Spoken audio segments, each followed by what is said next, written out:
বিহার নির্বাচনে কংগ্রেস মহাজোটের ভরাডুবি।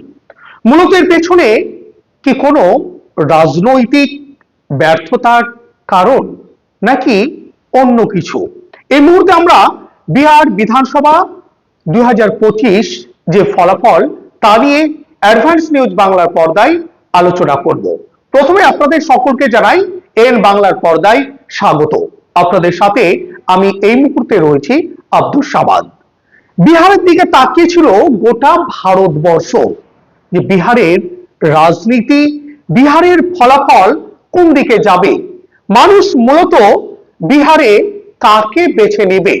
আমরা দেখেছিলাম যে মহাগঠবন্ধন, সেখানে রাহুল গান্ধী এবং তেজস্বী যাদবকে বারংবার জনসংযোগ করতে বৃহৎ বড় ধরনের মহাসমাবেশ, র্যালি, মৎস্যজীবীদের সাথে জলে সাঁতার কাটতেও দেখা গিয়েছে কৃষক বন্ধুদের সাথে মাঠের মধ্যে গিয়ে আলাপ পরিচিতা করা।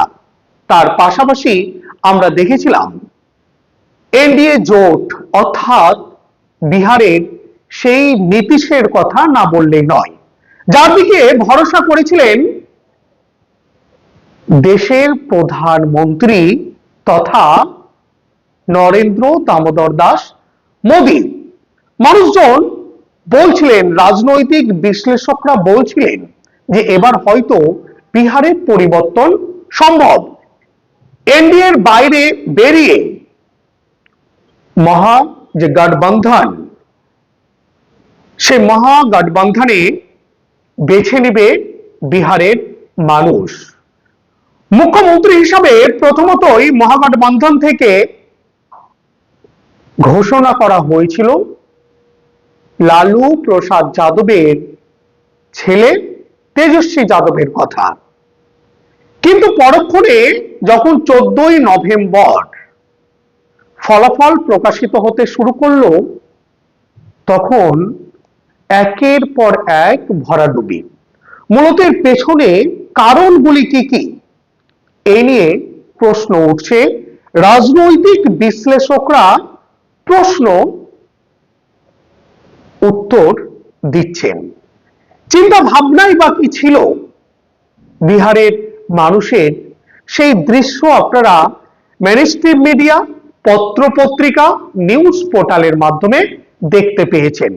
অত্যন্ত ভালো ফল করেছে বলাই যায় ব্যারিস্টার সাংসদ আসাদুদ্দিন ওয়াইসির দল AIMIM অর্থাৎ মিম। তারা রীতিমতো ইতিমধ্যে 5টা সিটে জয়লাভ করেছে। বারংবার বলা হয় মিম মানে হচ্ছে ভোট কাটুয়া, বিজেপির সুবিধা পাইয়ে দেওয়া।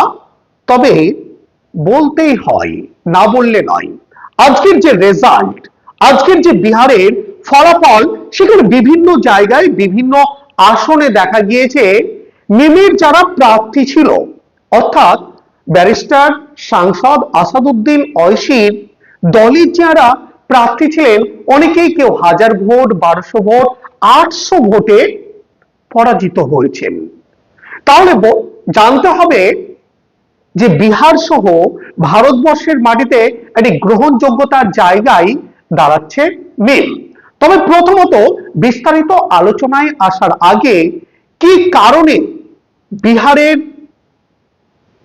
কংগ্রেস যে মহাগঠবন্ধন এবং জোটের ভরাডুবি এই রেজাল্ট, এর পেছনে মূলত কারণগুলি কি কি? প্রথমত অনেকেই মনে করছেন ভোট চুরি করা হয়েছে বা ইভিএম এর কারসাজি করার কারণে এতটাই ভরাডুবি হয়েছে মহাগঠবন্ধনের, অর্থাৎ কংগ্রেসের যে জোট, সেই জোটের পক্ষে। আবারও কেউ কেউ বলছেন প্রশাসনিক প্রভাব খাটিয়েছে শাসক, সেই কারণে এই ভরাডুবি।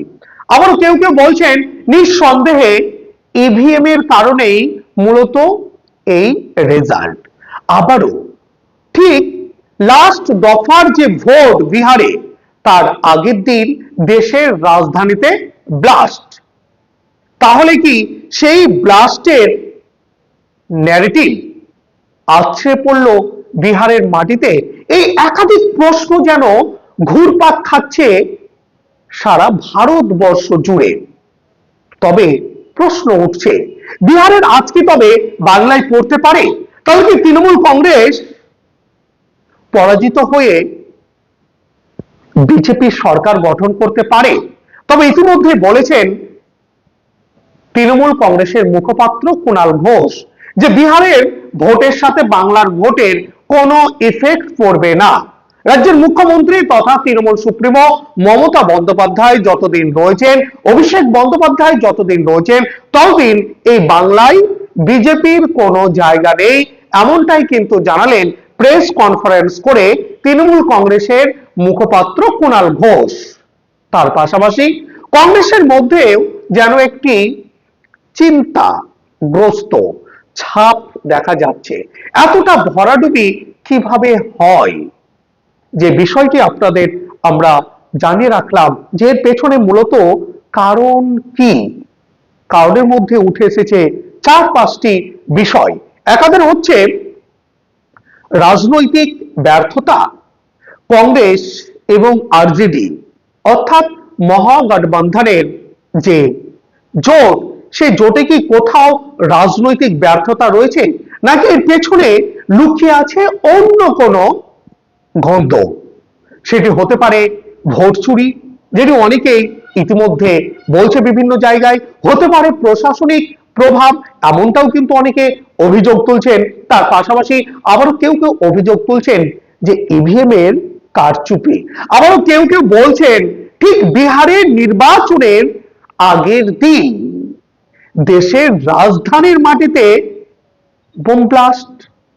তাহলে সেই বোম ব্লাস্টের আজ এবং ন্যারেটিভ কি আছড়ে পড়ল বিহারের মতো মাটিতে?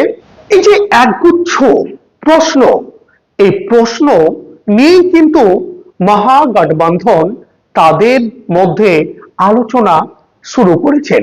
তবে রাহুল গান্ধীর এত যে জনস্রোত, রাহুল গান্ধীর সভাতে, রাহুল গান্ধীর র্যালিতে, তেজস্বী যাদবের র্যালিতে মানুষের যে উপচে পড়ার ঢল, শুধুমাত্র কি ছিল আইওয়াস, নাকি বিজেপির কোন মাস্টার প্ল্যানিং, মাস্টার স্টপ, অন্যতম ট্রাজেডি কাজ করলো এই বিহার 2025 বিধানসভা নির্বাচনে? যদি তাই না হলো, তাহলে এতই বা কেন ভরাডুবি?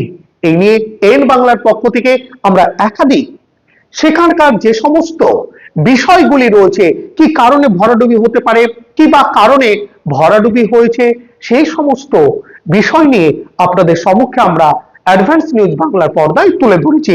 কোথায় কি ফলাফল এই মুহূর্তে, সেই দৃশ্য আপনাদের সম্মুখে আমরা তুলে ধরার চেষ্টা করব। চলুন দেখে নেওয়া যাক বিহার বিধানসভার এই মুহূর্তের আপডেট কি রয়েছে। আপনাদের জানিয়ে রাখি, বিজেপি এখনো পর্যন্ত মোট 80টি সিটে বিজয় লাভ করেছে এবং 9টি সিটে এখনো পর্যন্ত এগিয়ে রয়েছে, অর্থাৎ মোট 89টি সিটের দিকে। তারপরে পরে চলুন আমরা দেখাবো যে ডিইউ, সেখানে জয় হয়েছে এখন পর্যন্ত 67টি সিটে। তার পাশাপাশি এগিয়ে রয়েছে 17টি সিটে। এবং আরজেডির অত্যন্ত ভরাডুবি বলাই যায়, 20টি সিটে জয়লাভ করেছে এবং 6টি সিটে এখনো পর্যন্ত এগিয়ে রয়েছে। এখনো পর্যন্ত গণনা চলছে। এলজেপি আরভি তারা 16টি সিটে ইতিমধ্যে বিজয় লাভ করেছে এবং 3টি সিটে এগিয়ে আছে। আইএনসি অর্থাৎ কংগ্রেস 5টি সিটে জয়লাভ করেছে, 1টি সিটে এখনো গণনা চলছে এবং এগিয়ে রয়েছে। এআইএমআইএম অর্থাৎ আসাদুদ্দিন ওয়াইসির যে দল, তার দলের যে প্রার্থী, সেখানে 5টি সিটে জয়লাভ করেছে, অর্থাৎ ভালো রেজাল্ট বলাই যায়। তারপরে পরে আমরা যাব এইচএএম, সেখানে জয়ী 5টা সিটে তার পাশাপাশি RLM সেখানে জয়ী ঠিক 3টে সিটে এবং একটা সিটে এখনো পর্যন্ত তারা এগিয়ে রয়েছে। CPI-MLL সেখানে তারা 2টি সিটে এখনো পর্যন্ত এগিয়ে রয়েছে এমনটাই দেখাচ্ছে। তারপরে CPIM তারা একটা সিটে অলরেডি বিজয় লাভ করেছে। BSP একটা সিটে এগিয়ে রয়েছে। IIP একটা সিটে এগিয়ে রয়েছে। এই হলো বিধানসভার ফলাফল, বিধানসভার রেজাল্ট। তবে বাংলায় যে সামনে 2026 বিধানসভা নির্বাচন, সেই বিধানসভা নির্বাচনে কি বিহারের আজ বাংলার রাজনীতিতে পড়তে পারে? কিন্তু তৃণমূল কংগ্রেস মুখপাত্র কুণাল ঘোষ বলেছেন বিহারের রাজনীতির বিন্দু পরিমাণ আজ এই বাংলার মাটিতে পড়বে না, এমনটাই কিন্তু জানাচ্ছেন তারা। তবে রাজনৈতিক বিশ্লেষকরা বলছেন অন্য কথা। তবে রাজ্যের মুখ্যমন্ত্রী মমতা বন্দ্যোপাধ্যায়ের প্রতি এই বাংলার মানুষের আস্থা রয়েছে, ভরসা রয়েছে, এমনটাও কিন্তু রাজনৈতিক বিশ্লেষকদের মুখ থেকে উঠে আসছে। চলুন আমরা পরবর্তী কোনো একটি বিশেষ প্রতিবেদন নিয়ে এসে আবারও আপনাদের সম্মুখে হাজির হব এন বাংলার পর্দায়। এখন এই পর্যন্ত, আবারও দেখা হচ্ছে বিশেষ কোনো এক প্রতিবেদন নিয়ে।